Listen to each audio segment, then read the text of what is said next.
Halo, saya Stefani. Saya belajar dari yang mati.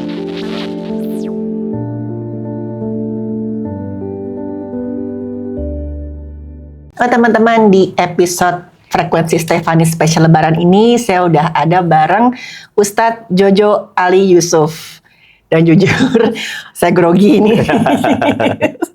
Padahal dokter kan udah masuk TV, udah warawiri ya. Udah di-spill lagi kemarin ya Iya ceritanya. benar.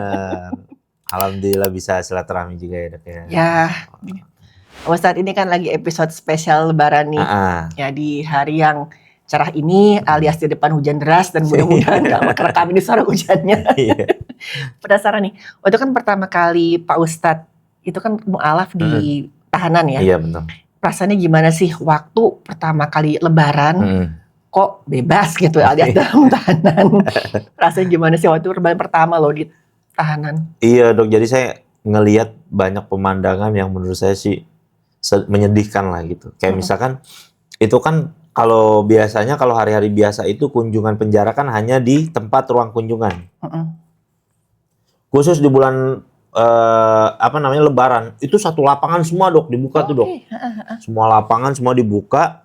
Di samping lapangan itu kan ada beberapa ruangan lapas tuh kan, yang besi jeruji gitu. Jadi orang-orang yang dikunjungin sama keluarganya itu yang nggak dikunjungin itu cuma gini aja dok, dari besi gini natapin aja. Bang bagi dong bang makanannya gitu. Jadi kayak hiburannya dia tuh nontonin orang yang lagi dikunjungin doang dok. Yang paling kesian kalau yang dia nontonin orang yang ini suami istri pacaran kan kesian gitu dok. Jadi dia kayak minta, bang boleh bang kalau ada nasi bungkusnya, begitu ngeliatin aja. Kesian jadi saya ngeliatnya dok.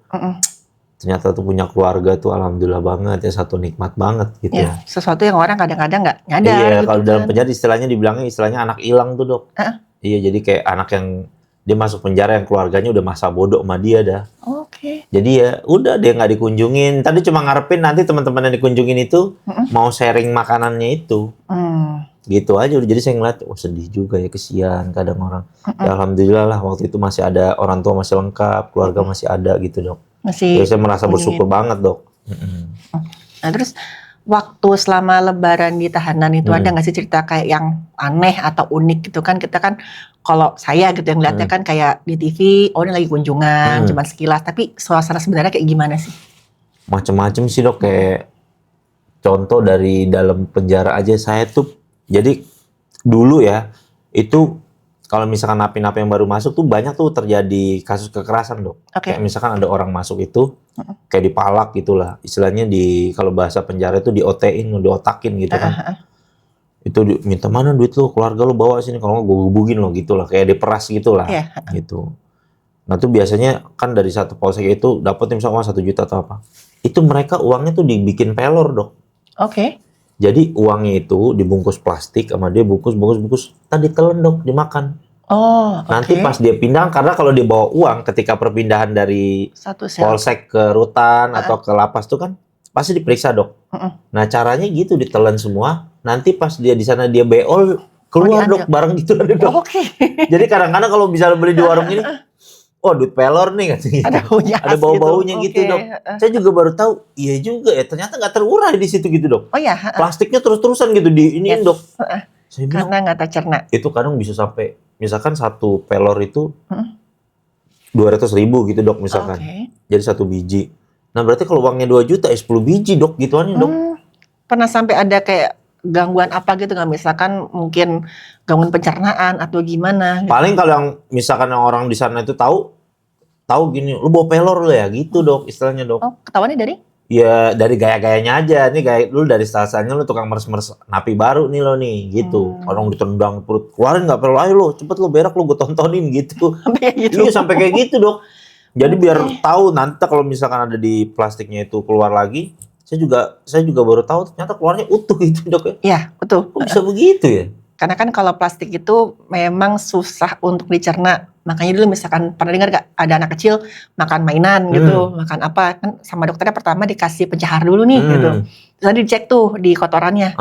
Ada nggak? Karena itu memang nggak dicerna di dalam saluran cernanya gitu. Jadi gitu. Iya tadi juga saya bilang juga ini siapa lagi yang nemuin idenya, ini ada aja. Banyak loh dok, termasuk kayak asli dok fenomena ini, mohon maaf nih dok Ya. ya. Laki-laki dia tuh suka masukin pelor atau tasbih dok Oke. ke alat kelaminnya dok. Oh iya. Itu saya ngelihat sendiri dok pakai Itu mata juga kepala saya sendiri. beberapa kali pernah dapat dulu, Bener ya? misalkan ada Otopsi. yang sakit, terus kemudian nggak selamat pada saat tahanan, kan harus diperiksa luar dulu. Kadang-kadang waktu saya periksa memang ada kayak ya benda di balik kulit alat kelaminnya Iya itu. bener. Nah itu kan kadang-kadang misalnya dia pakai biji tasbih atau apa dok. Ada kalau nggak ini dia pakai batang sikat gigi dok. Oke. Itu diukir aja sama dia sampai Oh. bener-bener jadi bulat. Sampai jadi bulat, jadi kayak di penjara dengan ngapa-ngapain. Jadi dia misal gosok-gosok gini aja kayak gosok batu gitu. Lama-lama sampai bulat, udah bulat itu gagang pasta gigi itu, ya udah baru ntar dimasukin sama dia. Itu cara prosesnya pakai, jadi dibolongin tengahnya dok. Jadi Oke. kalau yang kayak tasbih itu kan ada kain dok, Oh iya. ada benang itu. Dimasukin pakai jarum nih begini nih, dimasukin jarum. Nanti mohon maaf dong yang di bawah di sini kan kayak ada apa ya jengger gitu lah Iya, kayak kulit. kulitnya itu. Ditusuk aja gitu dok, ditusuk. Oke. Jarumnya begini, set udah masuk kan. Set gitu dok. Oh, Kayak orang ngejahit. Makanya saya juga ngelihatnya. itu apa nggak kesakitan? Iya saya yang cowok ngelihatnya aja kebayangin tapi ngilu saya gitu dok. Oke. Tapi gitu deh kayak ngerasanya tuh kayak keren aja gitu, kayak tradisi anak penjara lah gitu. Saya pikir kalau tato kan memang udah dari dulu, kadang-kadang Ya. banyak orang yang bikin tato dalam penjara tapi kan nggak steril ya. Iya pasti. Nah kalau itu kayak gitu tuh saya baru lihat tuh secara ini. Sampai dilihatin nih punya saya bentuknya ada yang 3 bola gitu Iya, dok. saya pernah dapat tuh rekor sama ada yang 4 Iya di dok, dalamnya jadi itu. lucu kan kalau bentuk kayak begitu jadi kayak obeng kembang gitu. Lucu saya bilang. Dan saya kan penasaran, jadi lagi saya juga ngaco juga dulu tuh saya liatin aja karena penasaran lah, saya pengen tahu dok. Ya udah saya lihat, oh begitu caranya. Tapi ada yang komplain juga dok, katanya sampai katanya berhubungan sama istrinya tuh istrinya nggak nyaman. Ada yang merasa istrinya nyaman, enak gitu. Ada yang nggak nyaman dia. Oh, itu yang saya sama teman-teman penasaran nih Pak Ustadz. Setelah dia masukin itu, ada nggak yang pernah sampai infeksi kan betul-betul dalam penjara itu kan, dalam tahanan itu kan, ya nggak steril sama sekali gitu loh. Dan itu kan daerah yang seharusnya bersih banget gitu. Pernah nggak ada yang sampai infeksi? Kayaknya sih nggak ada sih dok. Nggak ada. Mereka merasa aman-aman aja. Atau mungkin sakitnya cuma berapa hari aja gitu. Atau mungkin kan sakit atau apa gitu. Ada koreng-koreng sedikit mungkin. Iya. Tapi mereka sih nggak ada keluhan apa-apa. Cuma yang mereka keluhkan ketika mau ngeluarinnya itu dok. Mau dikeluarin lagi? Iya. Ada karena ada salah satu yang barengan saya itu dia bilang istrinya komplain sakit kalau berhubungan badan gitu katanya. Makanya dia bingung gimana nih ngeluarinnya katanya. Akhirnya dikeluarin caranya? Nggak ngerti juga, saya mungkin katanya ntar pas dia bebas, dia mau ke dokter operasi gitu. kemana gitu. Oke. Ya kan? Jadi saya mikirnya, oh iya ini pentingnya nih emang sebelum melakukan apa-apa emang harus dipikirin dulu. Iya benar. Iya kan?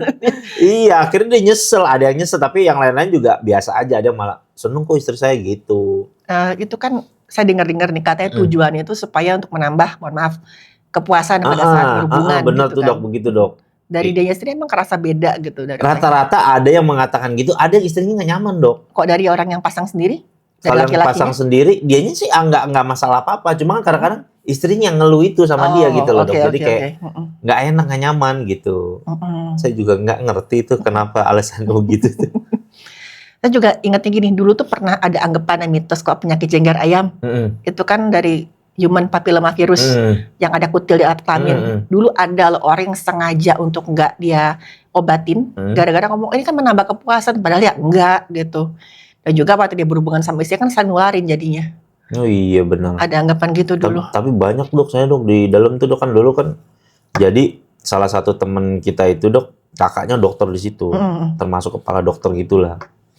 Tiba-tiba teman saya ini bilang, tolong dong tuh bantuin si teman gua begitu, jadi tamping di klinik. Pertamanya saya kerja di klinik dok. Saya jadi asisten, pertama dokter gigi 6 bulan. Ya dokter gigi 6 bulan. Itu kerjaan saya dok, kalau ada pasien baru datang, OQ, oral quick.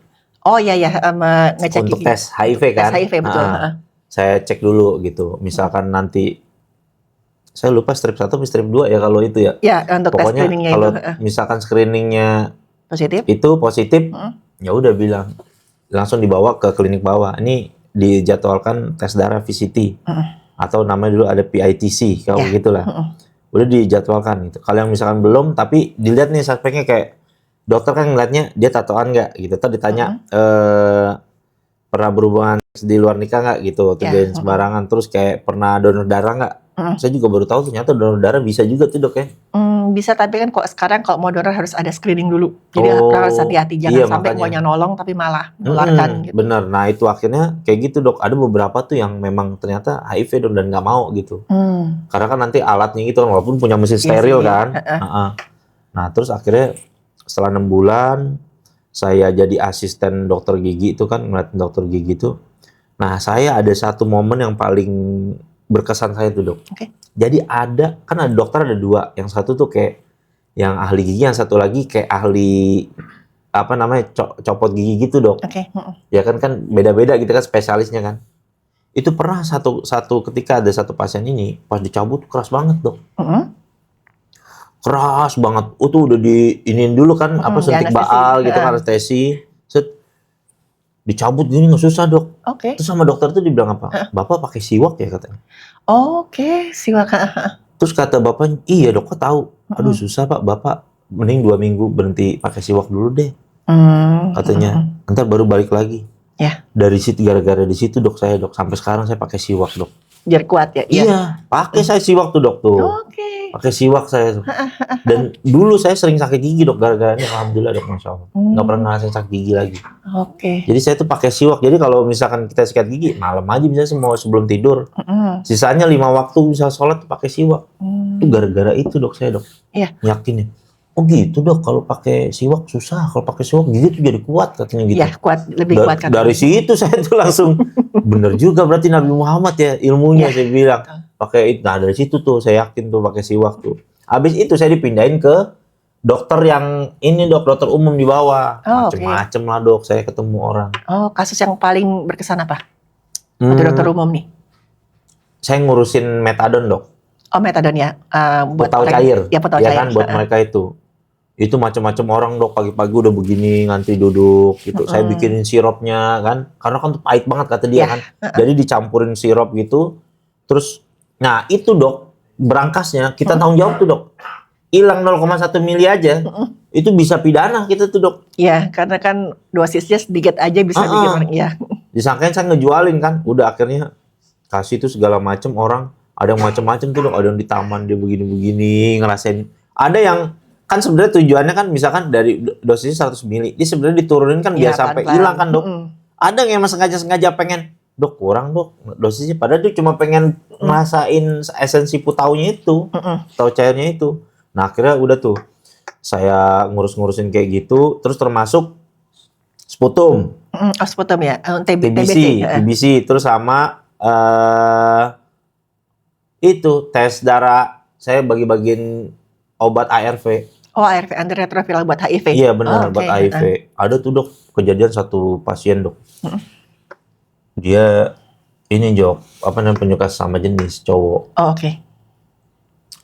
Jadi badan lu kurus banget, dirawat, dikasih obat ARV tuh kan. Kasih obat ARV. Ternyata sama dia dok, ditaruh di bawah ini dok, nggak diminum-minum. Loh, kenapa?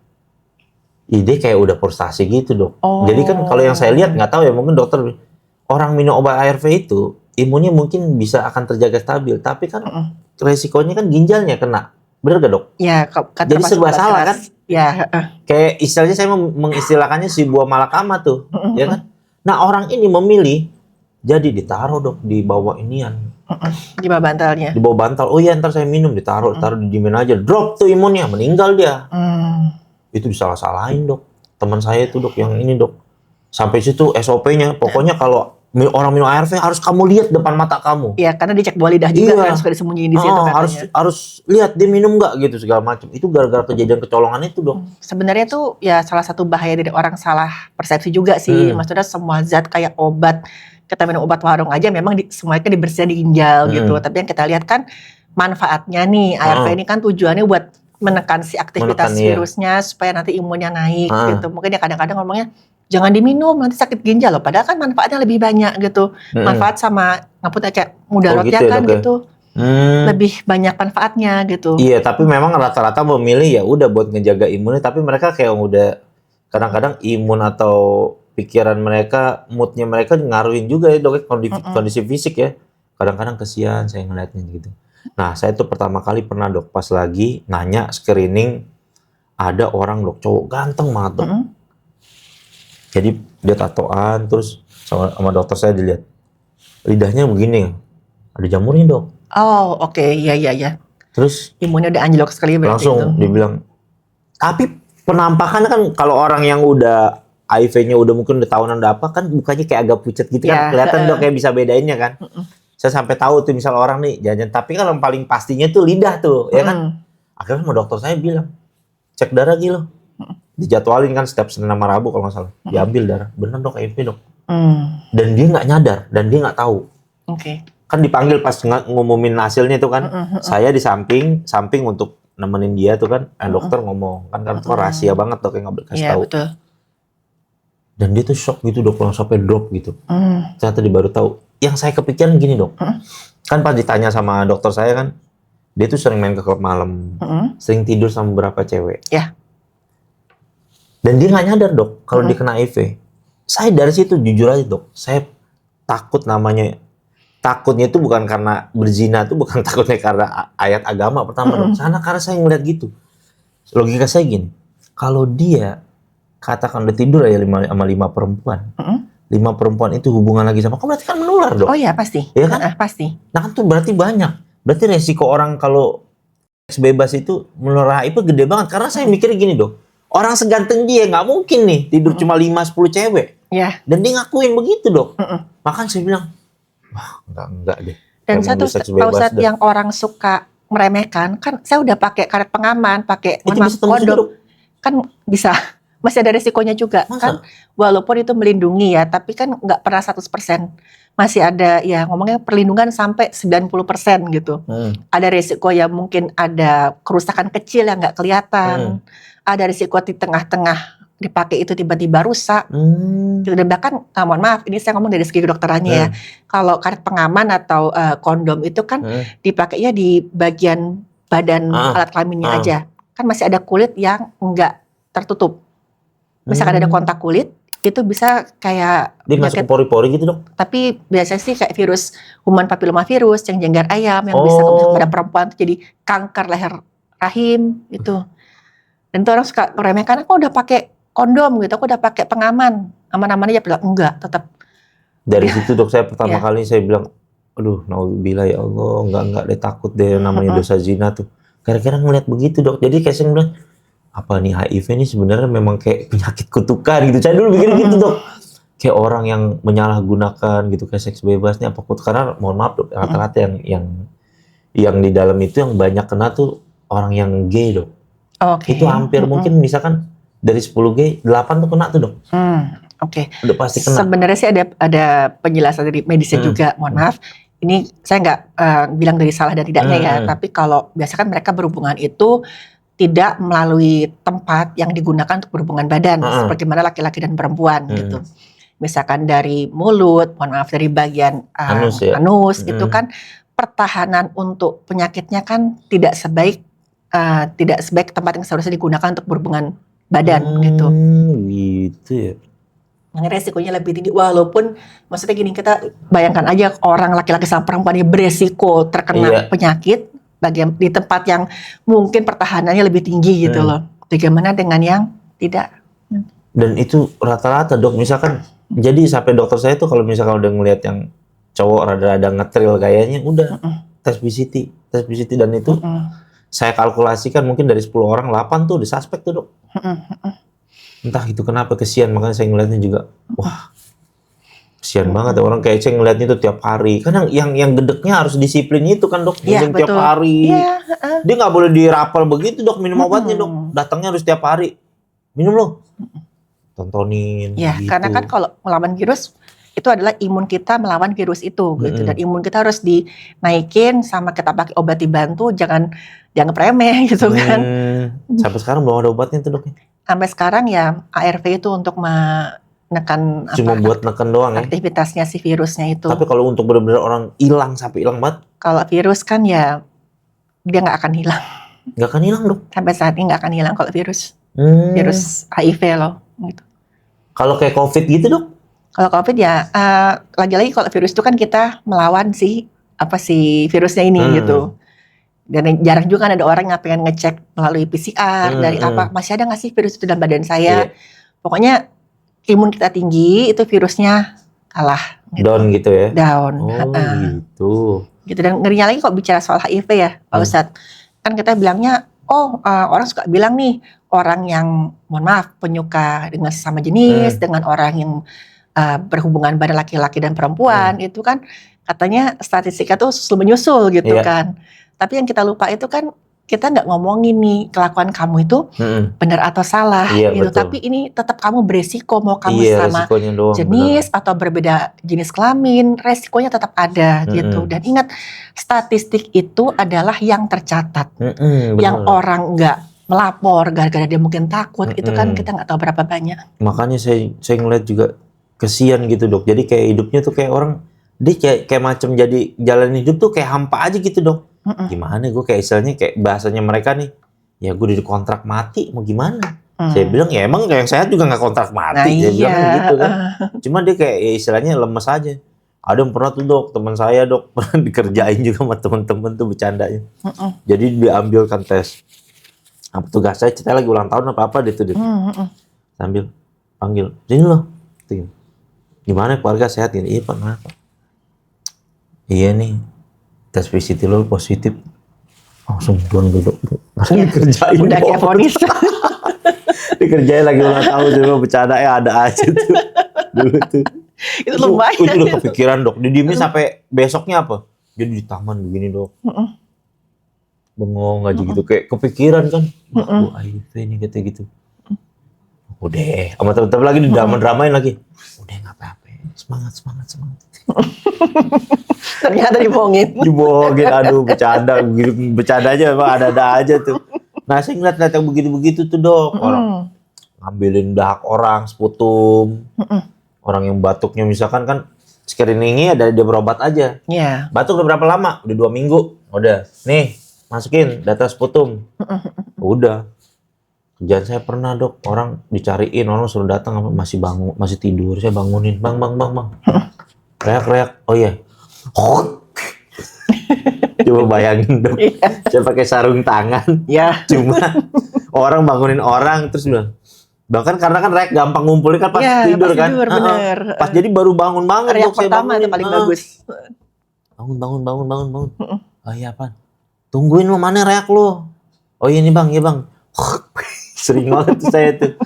Ya Allah, begini rasanya kerja. Tapi penjara ngajarin saya dok bahwa saya belajar bekerja kayak gitu. Kalau dulu kan namanya kerja, jarang tuh kerja mau yang bareng sama orang kayak gitu. Sampai akhirnya fokus jadi pengajar di pondok pesantren. Pertama jadi santri, ya kan pesantren kilat.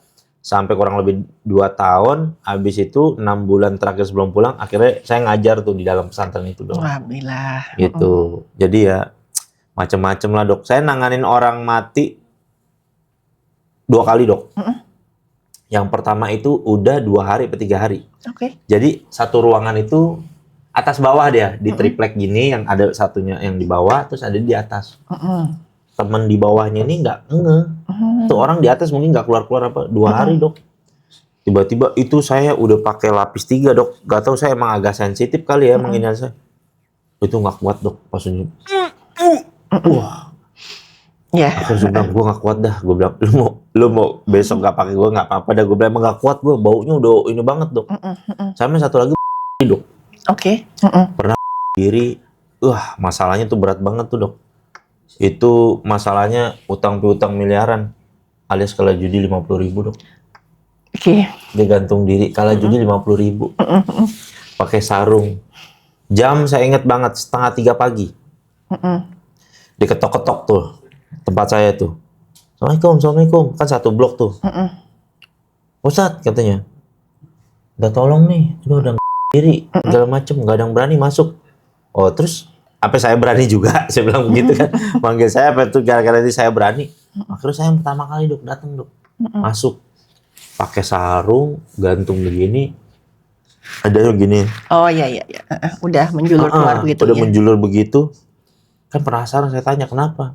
Kalau nggak salah dia ini sebelum sekitar jam 1-an tuh jam berapa kayak orang stres gitu, bolak-balik mondar-mandir, minjem duit, pengen minjem duit 50.000, kenapa ya? Katanya kalah judi.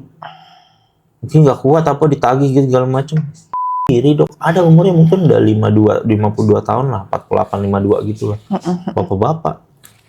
Saya ngeliat keadaan begitu, oh ya udah, akhirnya saya sambil nunggu tim ini kan dari rumah sakit Pengayoman datang jemput, ya udah. Jadi saya ngeliat mayat tuh dok, pertama kali orang bunuh diri, ya Allah. Tapi tadi saya justru agak penasaran sama yang kasus pertama tadi, yang orang katanya di atas itu sampai udah 2 hari baunya membusuk ya. Itu kadang-kadang orang kira kan udah 2 hari kok nggak ada yang nyadar gitu. Nah itu pernah juga, biasanya sih mungkin juga dia ada sakit lama. Mungkin ada sakit infeksi atau normalnya kalau dia meninggal nih dok, baunya tuh berapa lama dok? Normalnya sih ya tergantung dari kondisi pasiennya. Kalau misalkan pasiennya kayak seperti biasa itu ya mulai 24 sampai 48 jam itu biasanya udah mulai ada bau-baunya gitu. Karena kan mulai pembusukan di perut gitu. Muntah-muntah saya dok langsung baunya tuh. Jadi kayak ini misal ruangan di sini, di sana aja jauh dari lorong aja udah bau banget dok. Tapi misalkan orang yang mungkin sakit lama atau mungkin ada infeksi itu bisa lebih cepat lagi, apalagi suasananya lembab, terus misalkan panas gitu. Jadi kadang-kadang mikirnya udah berapa hari, ternyata baru belum ada 1 hari ya bisa pernah kejadian seperti itu. Tapi karena dia infeksi meluas, ada luka yang nggak tertangani kan gitu, jadi pembusukannya memang lebih cepat. Terus pernah juga dok di ini dulu kalau tahu tuh ada pernah kasus viral dok, mahasiswi BINUS tahun 2011 itu puasa di dalam angkot dok. Habis oh ya. Itu 3 orang pelakunya, 3 orang atau 4 orang ya pelakunya. Akhirnya ketangkep tuh dok, kan karena kasus tuh rame, ditungguin dok. Udah ditungguin, biasa kalau di dalam penjara tuh dok, kalau kasus pencabulan kayak gitu dok. Ya katanya yang paling diincer. Parah dok, paling diincer. Itu dari pertama screening aja, biasanya teman saya tuh ada tuh dok yang gaya-gaya preman. Itu kabel, selang-selang yang biasa buat nyiram air tuh dok, yang selang-selang berapa mili itu tebel. Ya. Disuruh telanjang, pakai celana dalam, dia sikat WC tuh. Disabet dok pagi ituan. Kayak wah ngeliatnya saya kesian banget dok. Sama senior-senior saya tuh digituin tuh dulu tuh. Nah taruh di sel tikus lah dia lah. Oh ya, orang penasaran sel tikus tuh. Sel tikus itu kalau di tempat saya tuh isinya biasanya dok ya. Biasanya dok. Oke. Jadi mereka tuh nggak ditaruh sama ini umum. Dan rata-rata mereka tuh nanti kegiatan tuh jadi anak pramuka. Maksudnya? Biasanya kayak ada kegiatan pramuka dok di dalam gitu. Nah itu rata-rata waktu itu komandannya kalau nggak salah kepala kamar itu bekas gitu lah. Bekas anggota gitu pokoknya. Nah dan yang di situ tuh yang rata-rata bermasalah dok. Yang si kasus ini dok masuklah di situ dok, udah ditungguin segala macem dok. Akhirnya dikasih 2 pilihan dok. Mau disiram, mau mandi air panas yang baru mendidih tuh yang ditungku penjara nih yang mandiin gitu. Atau disuruh, mohon maaf loh kan 4 orang saya ingat, 4 orang 2-2 itu. Jadi kelaminnya laki itu dikasih balsem yang merah yang panas dok. Oh iya. Suruh main isep-isepan dok. Oke. Itu kan 2 pilihannya kayak gitu dok. Akhirnya dia milih yang isep-isepan dok. Lebih dianggap lebih enteng mungkin ya daripada luka bakar air panas badan, gitu kan. Akhirnya udah. Gara-gara begitu dia dipilih yang masalah itu. Habis itu dipindahin. Pokoknya kalau setiap ada kasus-kasus yang kayak gitu dok, pasti dipindahin buat keamanan nih. Karena udah pasti diincer sama napi-napi lain dok. Dipukulin, dihabisin. Ada juga yang sampai tuh, ada anak muda gitu dok. Saya nggak percaya kok dia tanpa ternyata tuh kayak case-nya itu kayak yang pemain bola gitu dok. Kayak yang waktu itu main bola kan si Neymar pernah tuh ada kasus gitu kan. Ternyata kan dia punya video tuh. Ternyata dia cuma suka sama suka. Oke. Kadang-kadang perempuannya playing victim dok. Oh iya. Bilang kalau saya tuh sama dia padahal mau gitu. Mungkin ada sesuatu yang nggak dikabulin gitu kayak gitu. Ada sakit hati lah sama orang ini. Sakit hati gitu. Akhirnya ada tuh orang jadi kena kasus kayak gitu bang. Kasus gue bang. Ya juga lu nggak ada tampang-tampang bro. Tapi lu masa kali lu enggak bang katanya. Beneran bang orang suka sama suka. Gue udah nunjukin. Ada chatnya segala macem. Udah gue tunjukin suka sama suka. Cuma ya gimana gitu. Jadi ngapunten mungkin ini salah satu bukti kalau ya memang perilaku seksual nggak aman tuh resikonya bukan sekedar medis tapi juga non medisnya tuh luar biasa gitu. Nah itu dia. Akhirnya kan kalau misalkan orang nggak dijagain tuh dok, tuh orang mesti habis dok. Orang nyangkanya kan kasus dibilangnya 28 stut kan, 280. Oh, ini kamu pencabulan apa segala macam. Habis digebukin, diinjek-injek dok. Wah, nggak tega lah ngelihatnya lah. Saya tuh. Tapi kalau Pak Ustadz sendiri nih, selama di tahanan, pernah nggak sih ada kejadian yang hampir banget membahayakan nyawa Pak Ustadz sendiri? Saya baru pertama masuk dok. Kan itu kan kita pakai celana boxer, nggak boleh pakai sarung sama celana panjang, takut diri kan. Oke. Itu saya mau mau disodomi dok. Oke. Pas datang itu saya berdua sama teman saya bilang begini, buka celana dalam, nungging lo gitu. Saya balik badan saya dok langsung dok. Saya bilang gini, berantem aja bang, ayo berantem aja yuk. Saya langsung lawan begitu dok. Langsung berani juga lo ya, anak mana lo? Saya bilang anak Manggarai gue, bilang begitu. Boleh juga nyali lo. Udah akhirnya, ya udah lah sopan-sopan lo di sini lo. Penjara lo, nggak ada yang ngundang lo di sini lo, masuk sini lo. Gaulan lo ntar lo, ada orang tua lo. Traktir nih makan segala macem. Iya bang, tenang bang, kalau kayak gitu ngerti. Lu kalau mau giniin gue, ayo dah kita habis-habisan aja, bilang berantem. Ya ternyata tuh memang shock terapi orang yang penjara begitu dok rata-rata. Masih ada lah dulu ya, nggak tahu lah sekarang, mudah-mudahan udah nggak ada. Jadi memang ada shock terapi kayak gitu, ya udah. Akhirnya saya lawan, ya karena berani ya udah, dia jadi nggak berani begitu. Udah dibawa ke pojokan begitu dok. Saya pikir dulu cuma cerita-cerita aja. Ternyata gitu. bener ya? Iya, ada lah semacam shock terapi kayak gitu loh. Ada nggak sih yang pernah sampai berusaha buat kabur gitu, saking mungkin nggak tahan ditekan di dalam gitu, berusaha buat kabur gitu, ada nggak ceritanya? Teriak-teriak, abang saya tolong kayak gitu-gitu. Ada tuh dok yang kayak gitu dok, tuh sama kayak kan waktu itu kalau nggak salah pas setelah saya apa tuh dok, ada dok yang jadi kan pas lebaran tuh kan kunjungan rame kan segala macem. Penjaganya jadi ya emang ketat banget, tapi maksudnya orang bisa masuk ke dalam gitulah. Itu ada yang bisa lolos tuh gara-gara pakai jilbab dia. Oke. Dipakai jadi bapak-bapak dipakein dasar, pakaian jilbab, udah bebas. Tapi akhirnya ketangkap lagi. Oh, oke. Kayak begitu, ada aja orang yang mencoba untuk lari kayak gitu-gitu, ada aja dok. Ada pernah waktu itu dok orang Iran dok, bandar narkoba kasusnya dok. Badannya gede banget dok. Badannya mungkin 190 lah. Udah gitu gede, putih. Ya maksudnya kan orang Iran bule gitu kan. Kan mobil tahanan. Pas sampai, kalau dokter tahu daerah Manggarai kan, yang pas ada jembatan, ada ini tuh, yang kereta itu, ya kan ada bolongan itu. Tiba-tiba dia ngedobrak pintu, lompat dok. Oke. Ya dia bingung kabur kemana kan. Kan mencolok tuh tubuhnya, dia gede, mukanya bule, putih gitu kan, Arab. Iya, lari gitu. Akhirnya kejar, ketangkap juga. Nekat aja dia begitu. Mencoba kabur apa segala macem, ya udah akhirnya digebukin. Terus pulang-pulang bengap-bengap begitulah dok. Terus karena saya kenal sama dia kan, terus akhirnya ditaruh di sel tikus. Saya bilang, kenapa kamu? Saya bilang gini, saya nggak tahu harus gimana lagi. Lagi ada aja sih bilang, perawakannya begitu mau coba-coba kabur lagi, orang badannya gede mencolok. Kalau orangnya kecil gitu kan, udah masih bisa nyamar iya, gitu. Ini orang gede gitu. Kalau dia nongol, orang pasti tahu ini orang bule badannya gede gitu. Nah, ada lah dok beberapa kali tuh orang percobaan kabur tapi ya nggak berhasil intinya gitu. Ini saya ada was-was juga nih Pak Ustadz, saya ngomong ceritanya berani banget dari tadi. Ini bisa tayang nggak nih guys? Ya udah, tapi Pak Ustadz, tadi kan kita udah ngobrol soal cerita seru, cerita yang orang mengancam nyawa kah, orang yang sakit, tapi ada nggak sih cerita tentang orang baik yang Pak Ustadz temuin waktu di tahanan? Alhamdulillah banyak sih dok, beberapa orang baik. Jadi memang ya saya ditemukan aja tuh sama orang-orang yang baik tuh di dalam penjara itu, alhamdulillah. Dan kita sampai sering bikin kunjungan ke klinik dok. Jadi ada klinik perawatan itu sekitar mungkin pasiennya tuh di range 8 sampai 20 orang gitu. Kapasitasnya waktu itu 3.700 dok. Itu sebenarnya kapasitas asli cuma 900 dok, tapi overload sampai 4 kali lipat di 3.500, 3.600 segitulah kurang lebihnya lah. Itu kita sering ada kunjungan, dan saya baru pertama kali pernah ngeliat dok ada kejadian orang dok, mohon maaf dok, testisnya segede helm dok. Oh iya, tahu saya. Ya kan saya pernah ceritain juga tuh dok di podcast Green Boys tuh, pas saya cerita itu disangka mungkin orang cerita saya tuh ngarang atau apa, sampai akhir beberapa tuh orang ada yang kirim saya reels video.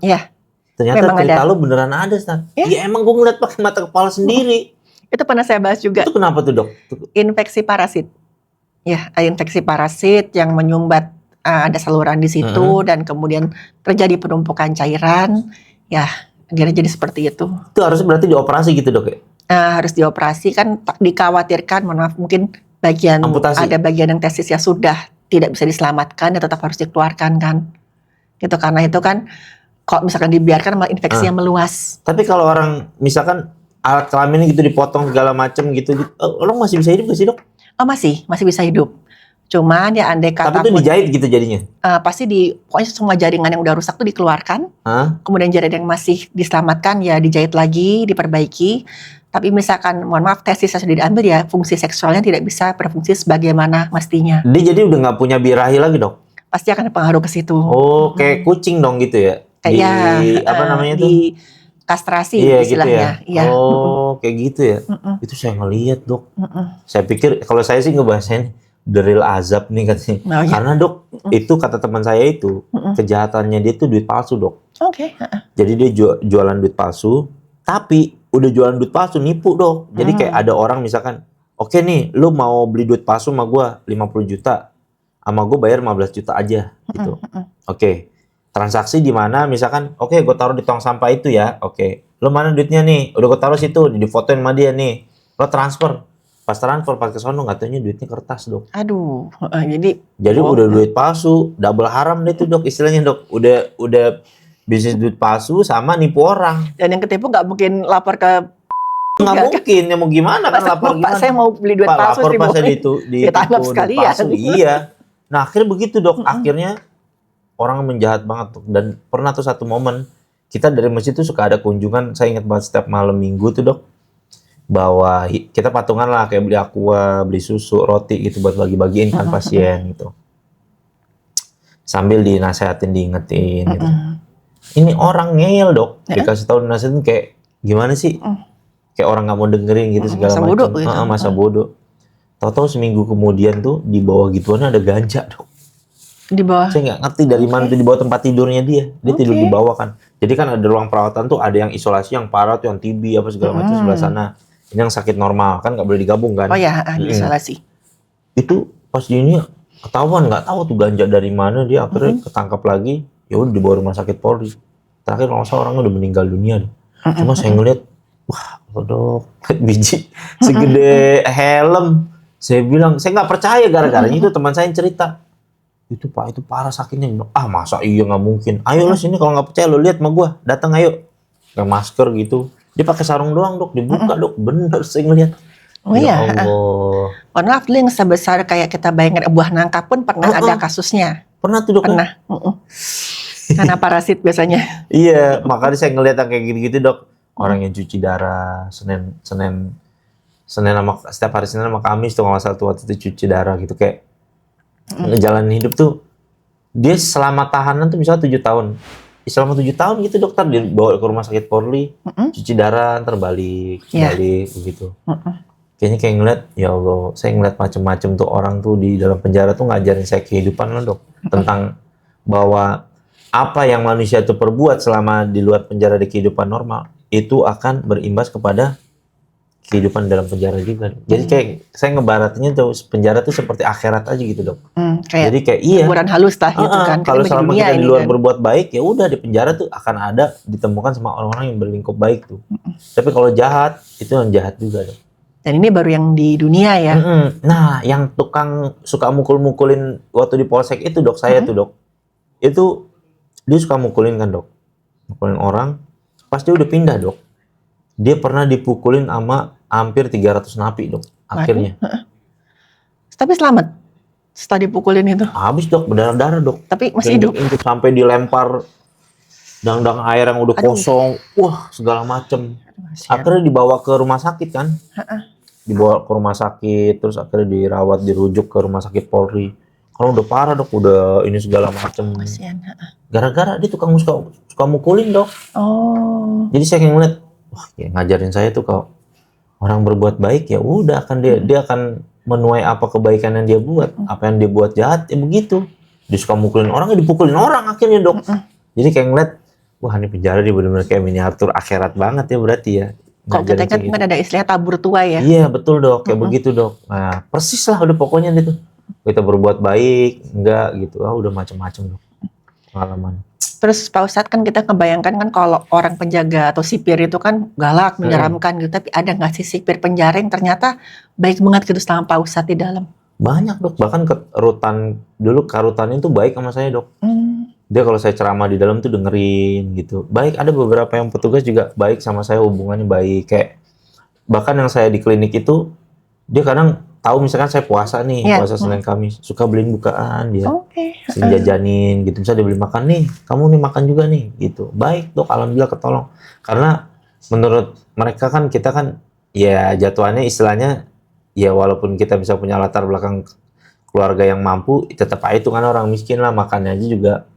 Pokoknya kita nih dok di dalam penjara 2 hari berturut-turut nggak kena mie instan, itu jatuhnya orang kaya dok di penjara dok. Jadi setiap dua hari sekali tuh, bahkan ada yang tiap hari tuh makan mie instan udah pasti dok. Udah. Karena yang paling mudah didapat mungkin ya. Mudah didapat, rasanya murah. Juga enak juga iya. kan. Kadang sampai, ya pokoknya masaknya tuh sampai air tuh cuma kayak ditembak gitu, kayak di plastik dok, dipanasin pakai korek, kayak gitu dok. Manasinnya udah tinggal mie instan itu udah ditaruh air panas gitu.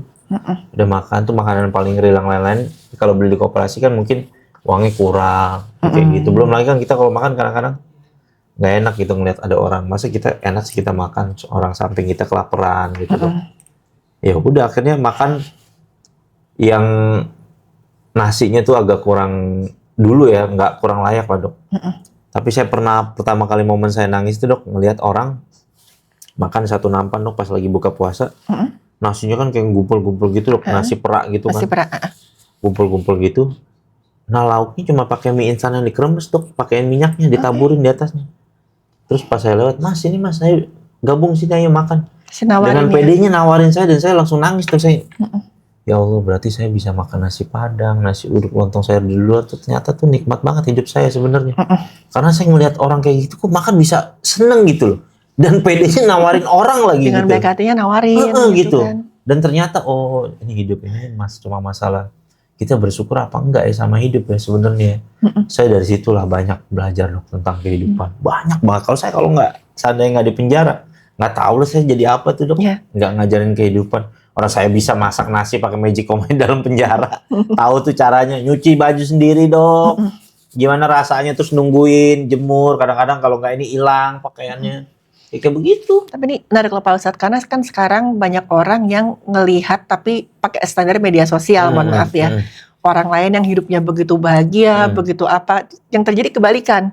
Kalau Pak Ustadz tadi kan, ya orang dengan lauk sederhana aja, dengan baik hatinya mau nawarin saya makanan, makan bersama juga gitu. Tapi sekarang kan terjadi kan orang ngelihat, oh orang ini hidupnya kok enak banget sih. Enaknya hidupnya aja. Dia jadi kerasa nggak enak gitu. Padahal selama ini dia udah sangat-sangat beruntung nggak dibandingkan dengan yang Pak Ustadz cerita dok. itu. Iya makanya saya aduh ya Allah saya ngelihat orang dibesuk sama keluarganya juga cuma dikasih. Ada tuh saya pernah juga dok punya santri dok, dia itu waria di Taman Lawang. Oh ya. Taman Lawang tuh kan di Jakarta terkenal banget. Ya kan? sangat terkenal dulu. Dia kasus pemukulan dok, rebutan klien ceritanya. Ada tamu gitu rebutan, akhirnya pukul-pukulan gitu nggak terima. Bentukannya cowok gitu, tapi kayak ayu aja gitu, cowok tapi ayu gitu kan. Itu pernah dok, dia kan orang tuanya orang luar kota gitu, datang besuk tuh, anaknya cowok dok, sama ibunya dibawain lipstick dok. Jadi saya ngeliat tuh pemandangan, dan ibunya tuh pakai jilbab dok. Dan saya tuh kayak ngeliat satu pemandangan yang, dibawain lipstick? Buat apa? Lipstick. Buat apa? Maksudnya? Mungkin requestan anaknya kali ya. Jadi kayak saya ngelihatnya tuh kayak itu ibu tuh kayak udah berdamai dengan keadaan anaknya gitu loh. Oh, oke. Jadi kayak ya udah lu milih jalan hidup ini, ibunya bawain lipstick gitu loh. Yang penting anaknya bahagia mungkin gitu ya. Oh, manggil anaknya padahal kasep gitu, manggilnya kasep gitu. Pas saya lihat si ibu nggak salah ibu bawain lipstick gitu loh. Tapi di sisi lain saya ngeliat gak, kasih sayang seorang ibu sampai segininya ya. Luar biasa. Iya saya lihat tuh begitu, kasih sayang seorang ibu sampai segininya ya. Anaknya sampai minta lipstick aja sampai dibawain. Nah, yang momen lucunya tuh dok, dia ada beberapa hari itu nggak mau ikut ngaji dok. Ketemu sama saya kan, kemana aja nggak ngaji gitu, ngomong ngaji. Males Pak Ustadz, saya diledekin terus. Soalnya kan lain kalau namanya orang di bawah ngaji kan duduk di bawah gitu kayak pesantren aja dok di masjid. Orang duduk normal, dia duduknya gini ngengser dok. Oh ya, Cowok duduknya kebiasaan ngengser gitu. dikata-katain mulu sama temennya. Gitu nggak terima. Akhirnya saya nasihatin tuh orang, kamu nggak boleh. Saya bilang gini. Kalau gara-gara kalian ngatain dia, terus dia nggak mau belajar agama, nanti di hari kiamat kamu dituntut sama Allah. Saya bilang. Kalian kan dituntut loh. Ada orang mau bener, kali aja nanti dia akan ada momen dia bener tobat dan dia pengen jadi laki-laki yang sejati. Kalian jangan saya marah-marahin tuh santri ini dok, semua dok.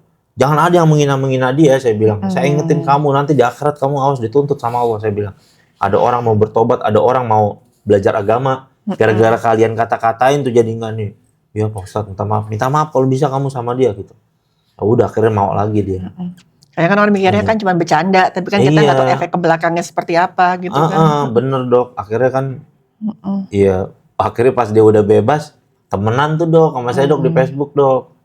Temenan nanya pertama, Ustadz apa kabar, besok-besok story-nya selalu mau booking aku gitu-gitu. Loh kok? Akhirnya saya di blok sama dia, malu kali dia saya setin mulu, saya bilang, Assalamualaikum Kasep, apa kabar? Aduh Pak Ustadz jadi malu, besok-besok saya di blok. Jadi mohon maaf setelah itu dia ngapus dan menjajakan tetap berkarir dirinya lagi dok, tetap berkarir lagi dia. Yang namanya jalan ya. Iya, namanya jalan hidup, waduh. Tapi kan dia kan udah dikasih pilihan nih. Benar. Akhirnya dia menentukan jalannya sendiri kan. Benar dok, benar. Dengan segala konsekuensinya. Nah, dalam penjara juga ngajarin saya gitu dok. Kadang-kadang kita suka manusia tuh suka ngejudge orang karena orang ini nggak sepemikiran, nggak sejalan sama kita. Padahal kan ya, setiap orang berhak menentukan arah hidupnya sendiri. Iya, benar. Tapi kalau ada satu kecondongan yang selalu dalam kehidupan dia, ya sebagai seorang yang baik, ya kita harus menasihati dia, memberitahu jalan yang baik seperti apa. Tapi kembali lagi kepada hidup dia, kan tanggung jawabnya dia sama Allah aja udah. Benar, dan itu dari segi medis juga seperti itu sih Pak Ustadz. Misalkan saya menangani pasien, saya bilang kita sama-sama ikhtiar ya, sama-sama berusaha, ini obatnya. Tapi tergantung dia nanti disiplin nggak minum obatnya. Dia periksa Itu lagi pilihan atau lagi enggak, dia, pilihan ya. lagi sendiri. Benar, kan benar. otonominya pasien. Benar.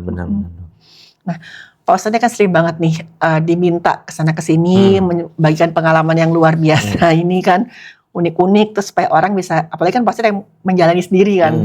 Jadi orang juga ngelihatnya, oh iya saya harus belajar tanpa harus mengalami sendiri gitu. Ada nggak sih kayak kejadian yang seru nih ketika sedang diundang ke acara gitu atau sedang mungkin di podcast, entah ada yang unik lah gitu ceritanya. Paling pernah ini dok, diundang acara bukber begitu dok.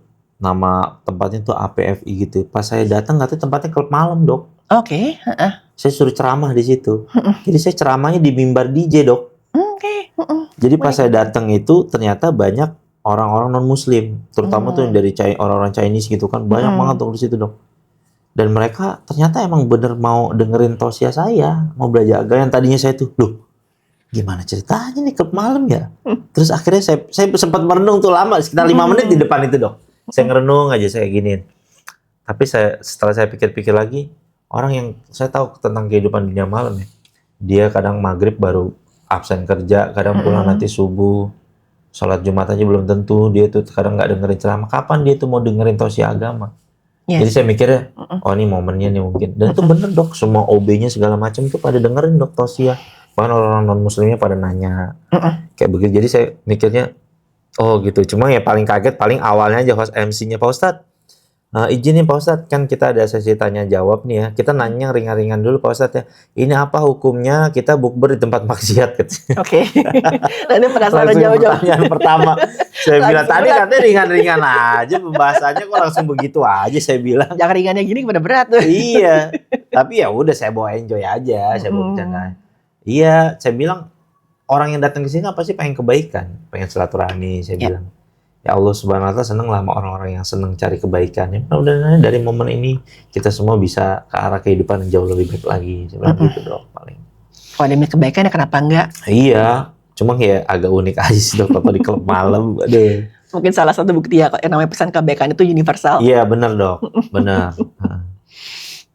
Nah, Pak Ustadz bisa nih ngasih pesan ke teman-teman yang nonton, terutama buat orang tua atau mungkin yang keluarganya atau kerabatnya tuh masih ada dalam tahanan. Kan kita tahu kadang-kadang dapat stigma sosial, kadang-kadang mungkin dikucilkan sama sekitarnya gitu. Kan itu kan berat banget. Ada nggak pesan buat Iya, teman-teman. buat teman-teman sekalian yang keluarganya mungkin dapatkan musibah sama yang seperti saya gitu ya. Yang penting coba kita perbaiki kehidupan kita, karena orang di penjara itu dia kalau nggak berubah jadi baik malah berubah nambah jahat dok.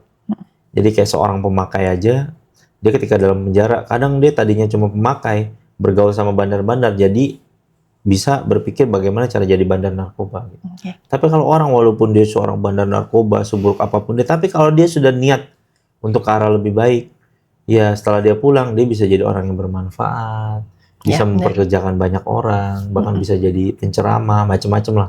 Bahkan yang orang Kristen pun ada yang jadi sering ngasih kesaksian di gereja-gereja Betul. gitu kan. Ya, Jadi artinya di penjara itu adalah momen titik balik buat kehidupan kita. Jadi kan itu satu momen titik balik buat kehidupan kita untuk membuktikan bahwa stigma orang yang keluar dari penjara itu nggak hanya orang yang kehidupannya buruk, bahwa bisa kok orang yang dari penjara itu ya kehidupannya tuh diperbaiki sehingga menjadi orang yang lebih baik, sehingga ketika nanti dalam kehidupan bermasyarakat tuh nggak ada stigma negatif atau buruk lagi terhadap mereka, terhadap kita gitu loh, orang-orang yang bekas narapidana itu. Jadi intinya sama aja, kita kan juga nanti kan akan ada tempat persidangan kita di akhirat ya kelak di akhir atas ya. segala semua perbuatan baik dan buruk kita. Maka ya manfaatkanlah selama hidup dunia ini ya. Jauhi dari perkara-perkara yang tadi kita sampaikan itu. Jadi kita ngomong itu maksudnya bukan nggak menjudge seperti seks bebas, suka sama jenis, tapi kita lebih memberitahu tentang resikonya dok ya. Selama di Tentang resiko-resiko yang akan didapat, dan saya melihat tuh orang-orang yang sudah mendapatkan ujian itu, kalau orangnya kuat dok, dan kebanyakan orangnya tuh seperti udah hidup tuh kayak istilahnya orang penjara tuh ya hidup segan mati pun tak mau gitu dok. Ya. Kayak rasa-rasa udah hidup males gitu, bingung, tapi gue harus ngapain lagi gitu. Jadi gitu, kalau kita nggak punya circle yang baik yang mensupport kita, ya udahlah, kita apa artinya kehidupan dunia ini. Jadi jadikanlah sebagai satu momen tolak ukur kita bahwa kita bisa jadi orang baik kok, dan buktikan kita juga bisa menyebarkan kebaikan kepada orang banyak gitu dok. Terus dukungan keluarga setelah mereka, katanya sih yang paling berat itu setelah orang keluar dari tahanan, katanya banyak yang bilang selama di tahanan perbaiki diri, tapi ketika balik ke masyarakat itu kan istilah mantan napi itu kan masih melekat sekali gitu kan. Betul dok, dan alhamdulillahnya memang saya pas ketika pulang itu udah tuh dok, saya jadi yang rajin ke musola. Paling kayak orang-orang musola ya agak ngeliatin sih, maksudnya paling kan yang tahu rahasia tuh saya napi atau enggak keluarga saya atau sama ini dok, RT RW biasanya. Oh ya. Itu juga kalau RT RW-nya nggak lemes ya, kalau RT RW-nya lemes ngasih tahu tuh baru pulang dari penjara tuh. Tapi saya kalau bisa ada orang nanya gitu, saya bahasanya dari pesantren gitu aja. Saya bahasanya bilangnya dari pesantren. Mungkin dia udah tahu, tapi saya membahasakan itu aja. Seenggaknya dia dapat pesan dari saya ya, nggak usah bicarain tentang masa lalu saya lah gitu. Maksudnya nggak usah. Dan akhirnya ya udah, saya bisa membaur sama masyarakat dan dapat cap yang baik juga kok dok, alhamdulillah gitu. Kan salah satu contohnya mungkin ya Pak Ustadz yang dulu mungkin buat kesalahan fatal yang bisa masuk tahanan, sekarang bisa jadi berkah lah buat banyak orang dengan bagi cerita, dengan ngasih ya pelajaran lah, pelajaran hidup gitu. Iya betul. Terus ya kira-kira nih misalkan kisah hidupnya Pak Ustadz ini mau difilmkan, kira-kira mau nggak? Iya mau banget sih dok, supaya saya pengen inspirasi orang-orang yang punya latar belakang kayak saya dok. Ini kan pasti saya tahu banyak banget sebenarnya dok. Apalagi saya kan kadang suka ngebuka DM, orang tuh suka curhat, bang capek bang, gue nyabu terus, capek gue bang judi online bang, capek bang, gimana sih caranya? Saya tuh kadang-kadang suka mikirin, ya gimana gitu wadahnya, apa yang bisa mereka dapetin gitu. Ya dengan saya sharing-sharing kayak gini, saya berharap mereka nonton dan mereka tuh ngambil jalannya gitu, maksudnya ngasih tahu, saya kasih tahu nih jalannya begini. Ya udah kerjain aja kalau kamu memang mau dapetin kehidupan yang jauh lebih baik, sebagaimana alhamdulillah nih saya dapatkan gitu. Paling ya kayak gitu aja dok. Ya mau banget lah dok. Dijadiin supaya bisa jadi inspirasi. Mudah-mudahan aja itu jadi ladang pahala saya juga gitu. Mudah-mudahan ya Pak Ustadz ya. Benar. Pak Ustadz makasih banyak loh. Tadi saya dan teman-teman udah belajar banyak banget dari orang yang langsung. Sekarang sebelum kita tutup nih, ini satu pertanyaan terakhir. Misalkan ada satu pertanyaan yang Pak Ustadz mau tanyakan ke saya, itu apa?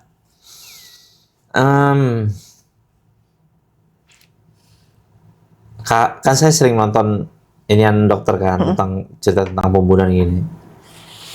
Kasus paling pelik apa yang pernah dokter alami. Menurut paling dokter nih paling pelik ternyata yang tadinya orang dilihat segala macem, ternyata nih pembunuhan. Karena saya dari kecil dok, demen tuh bacaan saya tuh Sherlock Holmes, Oh iya. Detektif Conan, yang kayak gitu-gitu dok saya dok. Oke. Demen banget tuh nonton yang misteri-misteri gitu tuh dok. Kayak begitu. Nah menurut dokter yang mana tuh dok? Menurut saya ya, itu kasus yang tadi dikira kecelakaan, tapi ternyata ada indikasi pembunuhan. Itu ada. Mobil motor dok? Motor. Jadi kasusnya di salah satu kota yang pernah saya tinggalin, itu orang katanya saksinya tuh ngeliat. Jadi kan jalan itu kan kadang-kadang ada yang levelnya beda begitu kan. Orang ini lagi menaik motor, tiba-tiba jatuh ke jalur lain dan kemudian meninggal di situ. Bukan ke jurang ya? Bukan. Ke pokoknya cedera kepala berat lah gitu. Tabrak? Itu nggak tahu katanya orang lihatnya. Ini jatuh di sini gitu, dibawalah ke rumah sakit. Waktu saya tanganin, itu ada satu lukanya itu yang nggak sesuai dengan kok jatuh kan kepala menghampiri benda, gitu. Ini kok ada lukanya menjorok ke dalam, gitu. Nah ternyata saat ditelusurin itu saya bilang ini kok sesuai dengan polanya benda yang menghampiri kepala karena dia menjorok ke dalam. Dan ternyata dia sedang dikejar sama temennya, ya musuhnya lah gitu. Ada masalah pribadi, dia kejar-kejaran dan dilempar pakai batu yang ukurannya agak besar. Itu kena di bagian samping kepalanya, dia oleng kemudian dia jatuh.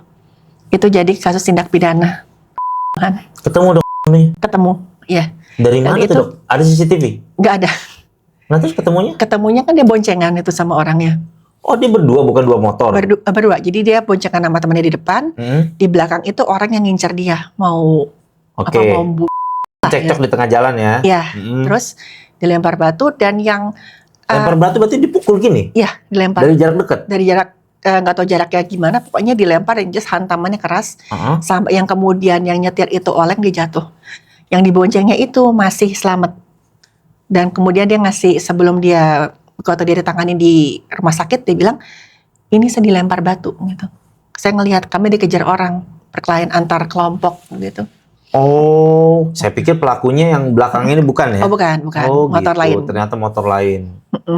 Wah, akhirnya setelah dokter itu lihat begitu dan setelah orang ini sadar, berarti saksinya si ini nih? Si orang yang diboncengnya itu. Oh, gitu. Dan memang ada percobaan ya pembunuhan lah saat itu. Salah satu kasus yang gimana kita harus teliti gitu. Dokter jatuhannya Enola Holmes nih. Adanya Sherlock, ya kan? Iya. Tapi yang orang ketemu di pinggir jalan, ada luka di leher juga ada. Ada juga ya? Oh. Ternyata memang dicekik dan pura-pura jatuh dari motor. Makanya harus teliti kalau kita periksa luar. Oh, siap. Keren. Pak Ustadz, terima kasih banyak ya sudah banyak Sama-sama sharing. Bu Dokter, terima kasih banyak. Buat edisi spesial Lebaran, mudah-mudahan teman-teman yang merayakan Hari Raya, selamat Hari Raya Idul Fitri, mohon maaf lahir batin. Mudah-mudahan yang Pak Ustadz sampaikan tadi, kita obrolin bisa bermanfaat buat kita semua. Siap. Terima kasih Ya, Pak Ustadz. sama-sama dong. Ya.